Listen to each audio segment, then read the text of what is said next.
2:5 முடியும். கிறிஸ்து இயேசுவில் இருந்த சிந்தையை உங்களிலும் இருக்கக்கூடாது. யாருடைய சிந்தை? கிறிஸ்து இயேசுவில் இருந்த சிந்தையே என்னில் இருக்கும். அப்போ சிந்தை முக்கியம்.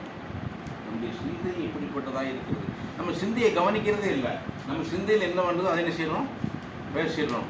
ஆனால் கிறிஸ்து இயேசுவில் இருந்த சிந்தையே உங்களிலும் இருக்க கடவுது.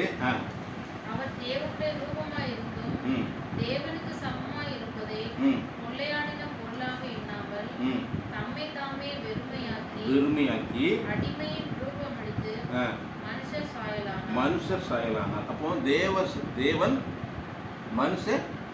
ஆனால் நம்ம குறித்து எவ்வளவு மேன்மையாக எழுதியிருப்போம். நம்மை குறித்து ரொம்ப மேன்மையாக எழுதி. ஆனால் அவர் தேவன் மனுஷர் சாயலானார். அவர் மனுஷ ரூபமாய் காணப்பட்டு மரண பரியந்தம், அதாவது சிலுவை மரண பரியந்தமும் கீழ்ப்படிந்தவராகி தம்மை தாமே தாழ்த்தினார். ஆதலால் தேவன் எல்லாவற்றுக்கும் மேலாக அவரை உயர்த்தினார். பாருங்க, இப்போ இதுதான் கிறிஸ்து இயேசுவில் இருந்த நம்முடைய வாழ்க்கையில் இது வந்து அற்புத அதிசயம். எல்லாரும் விருப்பம். ஆனால் இதை எத்தனை பேர் விருப்பம் சொல்லுவோம்? ஆனால் இது யாருக்கு பிரியம்? பிதாவுக்கு பிரியம், கிறிஸ்துவுக்கு பிரியம். பிதாவுக்கு பிரியம், கீழ்ப்படிதலை கற்றுக்கொண்டார். இன்னைக்கு நாம் அநேக காரியங்களை கற்றுக்கொள்வது எதன் மூலமாக இருக்க முடியும்?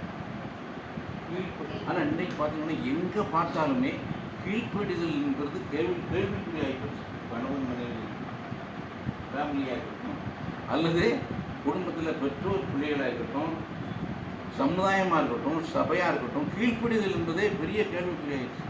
ஆனால் தேவன் விரும்புகிறது ஒன்று என்ன அப்படின்னா, தேவனுடைய வார்த்தைக்கு, தேவனுடைய சத்தத்திற்கு, தேவனுடைய வழிநடத்தலுக்கு நாம் கீழ்ப்படிய கற்றுக்கொள்ள வேண்டும். பரலோகத்தில் கீழ்ப்படிதல் செஞ்சது. ஆனால் இயேசு 30 வருஷம் அவர் என்ன அவரை பற்றி எழுதியிருக்கு? லூக்கா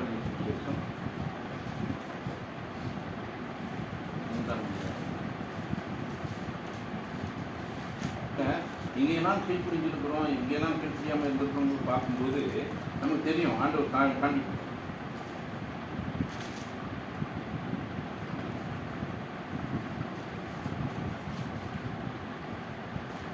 லூக்கா 2ஆம் அதிகாரம்.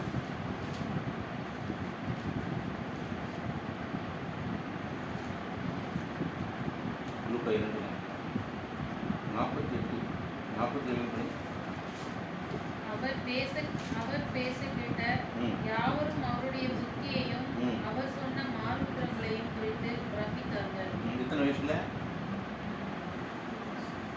12 வயசுல. 12 வயசுலேயே அவ்வளவு பவர்ஃபுல்லாக அவருடைய வார்த்தைகள் வந்திருக்கு.